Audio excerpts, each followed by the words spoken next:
बिस्मिल्लाहिर्रहमानिर्रहीम। अस्सलाम वालेकुम। I'm Dr. Muhammad Zaman Ashraf. I welcome you all in basic organic chemistry. आज का हमारा टॉपिक है बॉन्डिंग इन ऑर्गेनिक कंपाउंड्स। आज के इस टॉपिक में हम लिव स्ट्रक्चर को कैसे लिख सकते हैं और कौन से अल्टरनेटिव वेज हैं जिसमें हम शॉर्ट हैंड फार्मूलाज जो है वो ऑर्गेनिक कंपाउंड्स का या इनऑर्गेनिक मॉलिक्यूल्स का ड्रा कर सकते हैं। Then we will discuss the covalent ions और हम किस तरह जो है वो चार्ज कैलकुलेट कर सकते हैं किसी भी एटम पे किसी मॉलिक्यूलर आयन में। And then we will discuss the formal charge. हम ये डिफाइन करेंगे what are formal charge and how we can calculate the formal charge and what is the importance of formal charge in knowing the stability of these species. So let's start first with Lewis structures.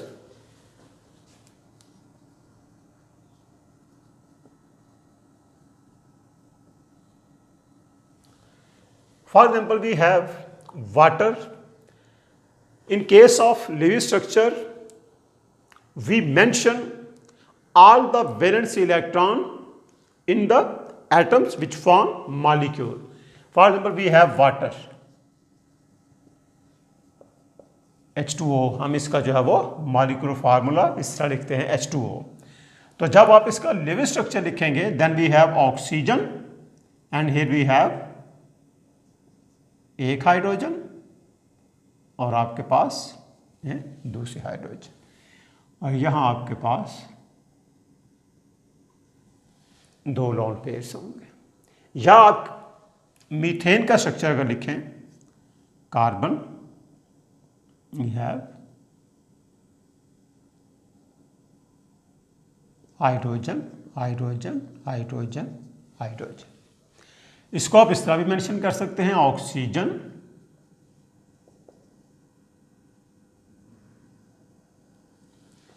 The shared pair of electrons आप उसको single line से show कर सकते हैं and these two are lone pairs which are present in oxygen and here we have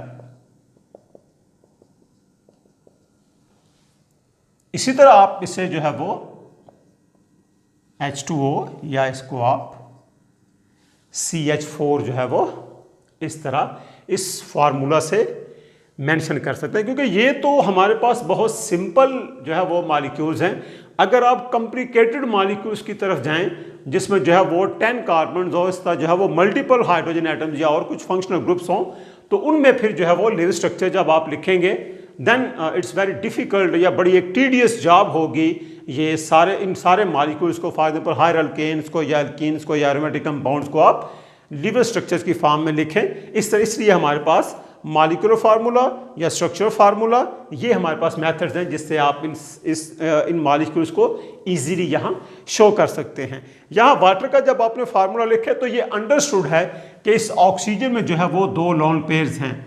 अगर कोई भी unusual thing हो किसी एटम के साथ तो उसको यहाँ मेंशन करना बहुत ज़रूरी है। फॉर एग्जांपल अगर आप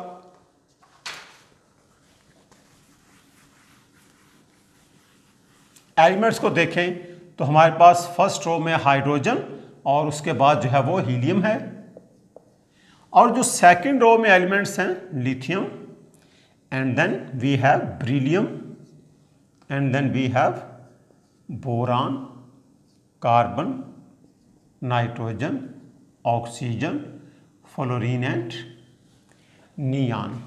तो ये जो सेकंड रो है एलिमेंट्स की इनमें हम हमेशा ये जो है वो लिखते हैं these elements they have a tendency to complete their valence shell और उस शेल में इन एलिमेंट्स को 8 इलेक्ट्रॉन्स चाहिए होते हैं अपना शेल कंप्लीट करने के लिए। तो जो ये टेंडेंसी है इसे हम कहते हैं octet rule to complete their valence shell और to have 8 electrons in their valence shell. इनके लिए आप जो है वो डुप्लेट का वर्ड यूज करते हैं हाइड्रोजन बिकॉज इसका जो वैलेंस शेल है उसमें 1 इलेक्ट्रॉन है और फर्स्ट शेल में 2 इलेक्ट्रॉन जो है वो चाहिए होते हैं। इसका मतलब ये है कि अगर ऑक्सीजन आपके पास है नाइट्रोजन, आपके पास है कार्बन, आपके पास है, अगर कार्बन जो है वो 4 कोवलेंट बॉन्ड्स बनाए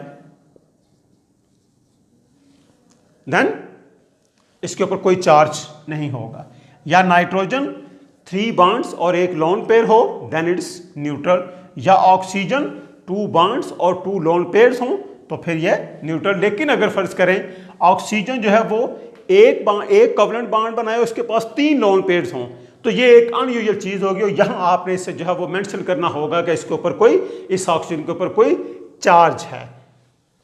अब अगर कोवलेंट कंपाउंड्स में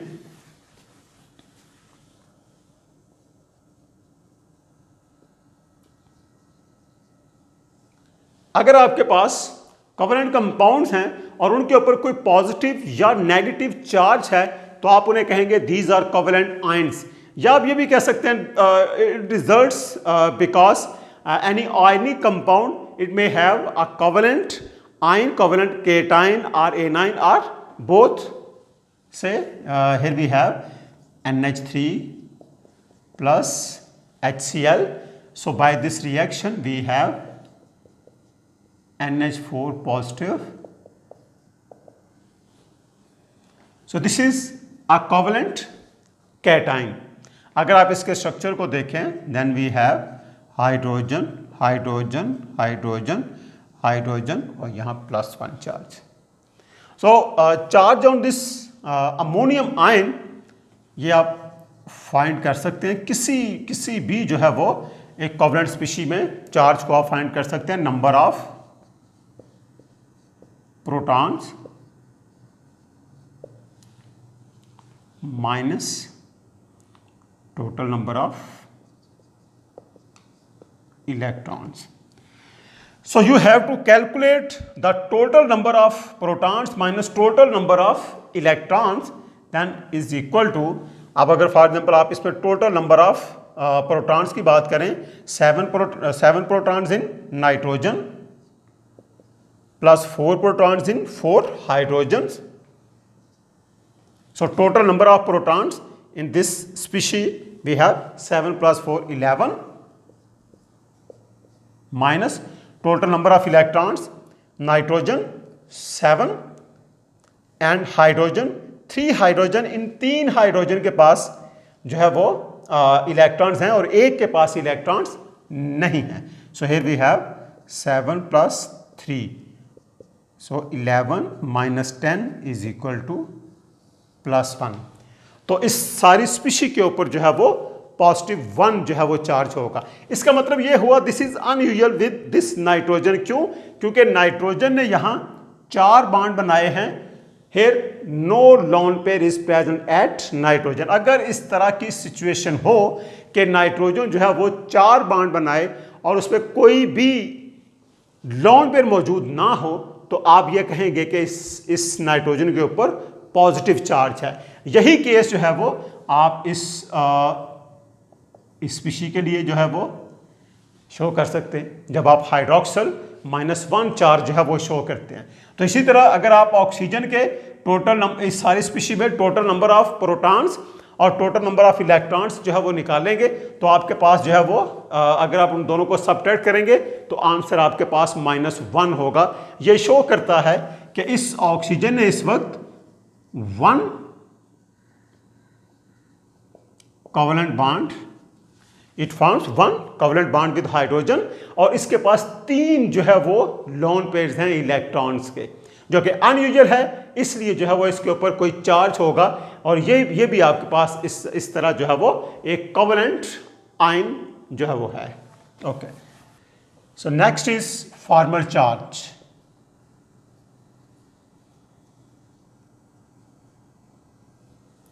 What is formal charge? How we can calculate the formal charge? And what is the importance of this calculation of formal charge in determining the stability of organic compounds or covalent compounds? किसी भी molecule में अगर जो है वो formal charge जितने कम होंगे उतना ही वो मॉलिक्यूल ज़्यादा स्टेबल होगा और जिसमें जितने किसी मॉलिक्यूल में जितने फॉर्मल चार्जेस ज़्यादा होंगे वो उतना ही अनस्टेबल होगा। ये अभी हम जो है वो एग्जाम्पल से जो है वो शो करते हैं। फॉर एग्जाम्पल हमारे पास है अमोनिया जो कि अटैच है विद 1 हाइड्रोजन। अब आपने जो है वो फॉर्मल चार्ज कैलकुलेट करना है। फॉर्मल चार्ज एक्चुअली ये है डिस्ट्रीब्यूशन, एक approximate distribution of charge among different atoms in a molecule. किसी भी मॉलिक्यूल में जो है वो ये चार्ज डिस्ट्रीब्यूशन है। हम इससे जो है वो ये कैलकुलेट कर लेते हैं कि इस पे इसके ऊपर जो है वो +1 या -1 किसी इन सारी स्पीशीज के ऊपर +1 चार्ज है, लेकिन एक्चुअली वो किसके ऊपर है अभी हम ये कैलकुलेट करते हैं। सो फॉर्मल चार्ज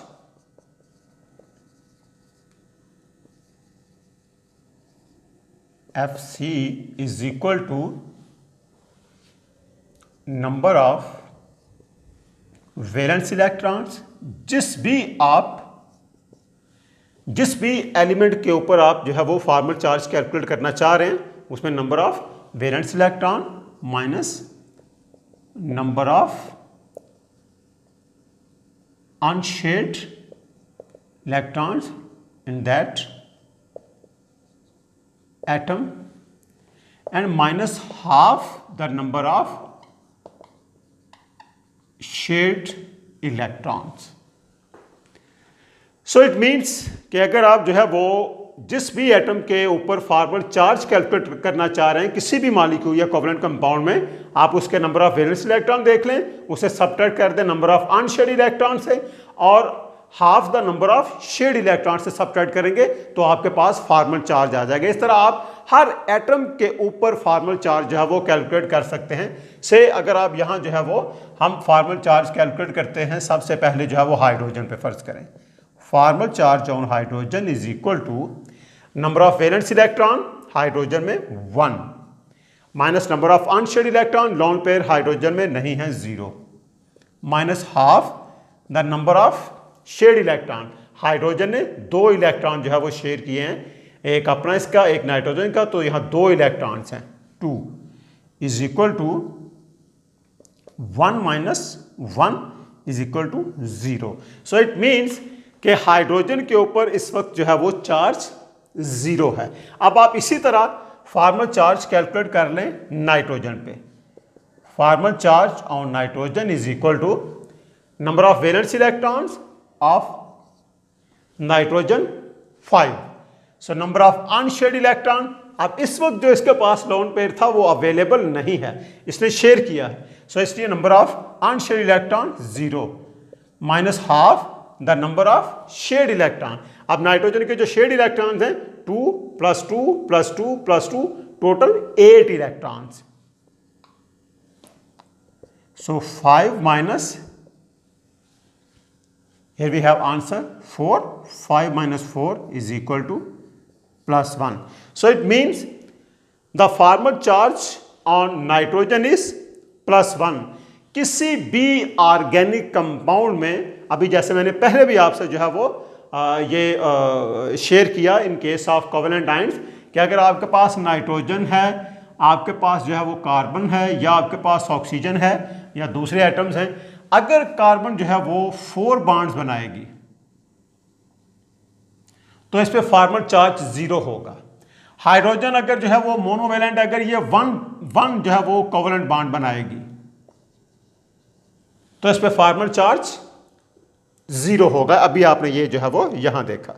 इसी तरह अगर नाइट्रोजन 3 बॉन्ड्स बनाएगी और इसके पास एक लोन पेयर होगा तो इस पे फॉर्मल चार्ज 0 होगा। अगर आपके पास ऑक्सीजन 2 बॉन्ड्स बनाएगी और इस पे 2 लोन पेयर्स होंगे तो इसके ऊपर फॉर्मल चार्ज 0 होगा। इसके अलावा जो सारी सिचुएशंस हैं उनमें आप फॉर्मल चार्ज कैलकुलेट कर सकते हैं इन एलिमेंट्स पे। तो देखते हैं कुछ और जो है वो examples.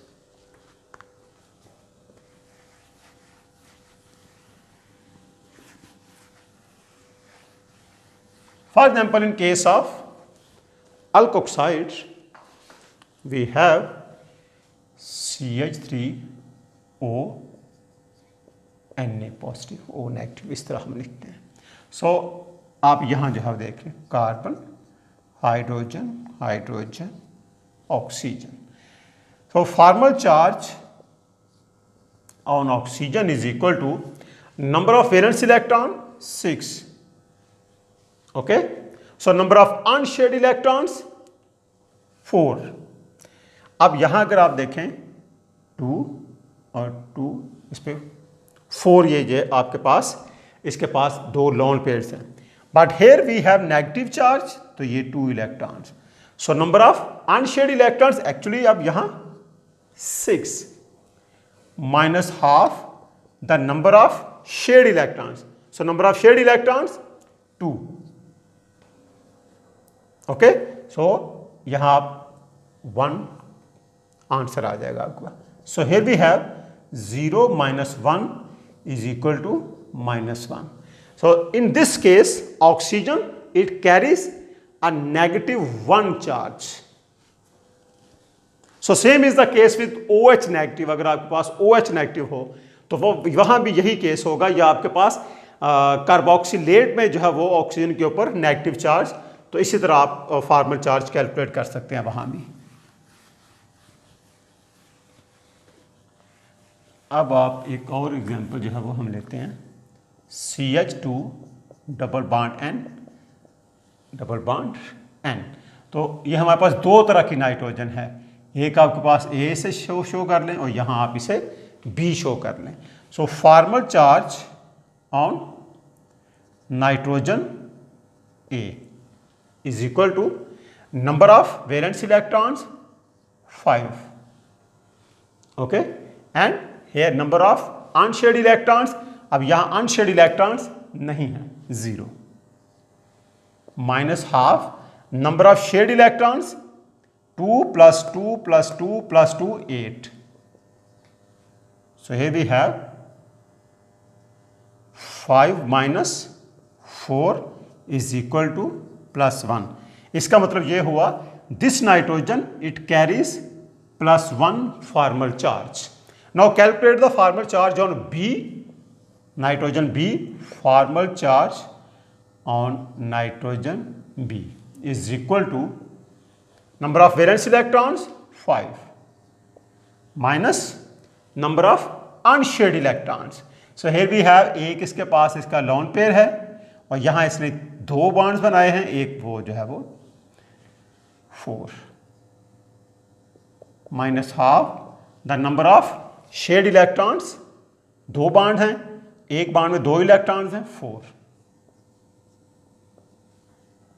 So here we have 5 minus 4 is equal to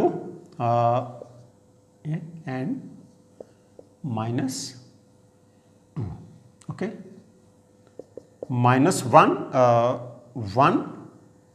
minus 2 is equal to -1, okay. It means this nitrogen it carries -1 formal charge.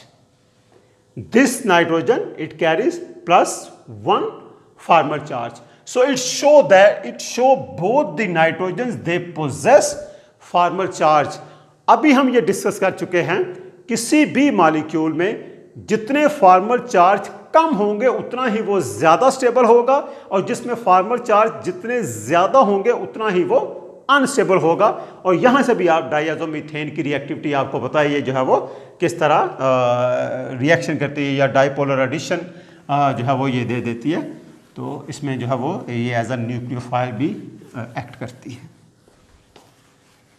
Next suppose we have nitrate O and O. Here we have minus. This nitrogen is positively charged. Nitrogen, we know that it is present in group number 5 valence electron, लेकिन यहां जो है वो ये group number 5 का पहला element है, इसमें d ऑर्बिटल नहीं है, इसलिए ये जो है वो 5 बॉन्ड, यहाँ d ऑर्बिटल नहीं है तो यहाँ 5 बॉन्ड नहीं बन सकते। इसकी जो सिचुएशन है वो फास्फोरस से डिफरेंट है। सो अगर आप जो है वो इस ऑक्सीजन पे फॉर्मल चार्ज कैलकुलेट करें, formal charge on this oxygen is equal to, फर्ज करें आप इसे A दे दें ना, ठीक है। सो number of valence electron 6, number of unshared electrons, 2 इसके पास लोन पेयर हैं, 2 ये electron 6 minus half number of shared electrons, only one covalent bond is present between this nitrogen and oxygen, तो 2 इलेक्ट्रॉन्स। तो आपके पास यहां जो है वो 0 -1 इज इक्वल टू -1 चार्ज होगा। So formal charge on this oxygen is -1। अब अगर आप यहां जो है वो कैलकुलेट करें formal charge on this oxygen, oxygen B, number of valence electron 6, number of unshared electrons 4, okay, minus half number of shared electrons 2 plus 2 4. So here we have 6 minus 4, 2 minus 2 is equal to 0. This oxygen don't have any formal charge, लेकिन हमें पता है this negative charge is delocalized to this oxygen। और आप यहाँ एक इसका resonance structure जो है वो लिख सकते हैं like that. So it mean this negative charge is distributed between these two oxygen. तो एक्चुअली इस ऑक्सीजन के ऊपर और इस ऑक्सीजन के ऊपर, इन दोनों के ऊपर जो है वो -1/2 चार्ज होगा, क्योंकि ये जो है वो -1 जो चार्ज है, this charge is distributed between these two oxygen. तो इस तरह इस पे फार्मल चार्ज आप हाफ लिख सकते हैं एक ऑक्सीजन पे। इसी तरह अगर आपके पास एक मॉलिक्यूल है HCN, तो इसको 2 तरह से आप इसे जो है वो शो कर सकते हैं, जो कि इसको आइसोमेरिक फॉर्म जो है वो ये जो है वो हम इसकी ड्रा कर सकते हैं। फॉर एग्जांपल HCN, या आप HNC। अब ये 2 डिफरेंट फॉर्म्स हैं। इस फॉर्म में जो है वो हाइड्रोजन एक बॉन्ड इसने बनाया, ये भी जो है वो neutral, no formal charge. Carbon it forms 4 covalent bonds, ये भी no formal charge. In this case nitrogen it forms 3 covalent bonds और एक इसके पास लोन पे है, नो फॉर्मल चार्ज। इस स्पीशी में किसी भी एलिमेंट के ऊपर कोई फॉर्मल चार्ज नहीं है, लेकिन उसी स्पीशी को अगर आप इस तरह शो करेंगे तो यहाँ जो है वो फार्मल चार्ज जो है वो चार्जेस मौजूद होंगे। इसलिए आप ये कहेंगे कि यहाँ फार्मल चार्ज ज़्यादा हैं, यहाँ फार्मल चार्जेस कम हैं। It is more stable, it is less stable. इसी तरह आप जो है वो HClO, अगर आप इसे शो करें hydrogen Cl oxygen, hydrogen it forms 1 bond, it's okay. Chlorine we know that कि ये ग्रुप नंबर 7 में है, अब इसने 2 बॉन्ड्स बनाए हैं, so it has a formal charge. इसी तरह oxygen it forms only 1 covalent bond, तो यहां इसके ऊपर भी फॉर्मल चार्ज होगा। अगर इसी तरह आप इसको जो है वो इस तरह मेंशन करने की बजाय ये लिख दें HOCl, तो ये जो स्पीशी है एटम्स वही हैं, आपने सिर्फ अरेंजमेंट इनकी जो है वो चेंज की, तो यहां फॉर्मल चार्जेस हैं less stable. But here we have no formal charge, क्यों? क्योंकि क्लोरीन के ऊपर भी कोई फॉर्मल चार्ज नहीं होगा। Oxygen it forms 2 covalent bonds और 2 इसके पास लोन पे रहे, no formal charge. Hydrogen form 1 covalent bond, no formal charge. That's why it is more stable. So it means by calculating the formal charge in every atom in organic compounds or covalent compounds, we can reduce the stability of these species। जिसके ऊपर जितने कम formal charges होंगे वो species उतनी ही ज्यादा stable होगी as compared to any other species which possesses greater number of formal charges. So this is all about कि किस तरह हम जो है वो लिविंग स्ट्रक्चर जो है वो लिख सकते हैं, या किस तरह और जो है वो हमारे पास शॉर्ट हैंड फार्मूलाज हैं, ये शॉर्ट हैंड फॉर्म्स हैं जिससे हम कोवेलेंट कंपाउंड्स को रिप्रेजेंट कर सकते हैं, और किस तरह हम जो है वो फॉर्मल चार्जेस या कोवेलेंट आयंस को जो है वो डिस्क्राइब करते हैं, डिफाइन करते हैं, और कैसे हम जो है वो ये फॉर्मल चार्जेस जो है वो कैलकुलेट करते हैं। सो this is all about the living structure, covalent ions and formal charges in covalent species. In my upcoming lecture, I will discuss delocalized bonding, resonance effect, aromaticity, and then we clearly differentiate between aromatic compounds, anti-aromatic compounds, and non-aromatic compounds by giving their suitable examples. Thank you very much.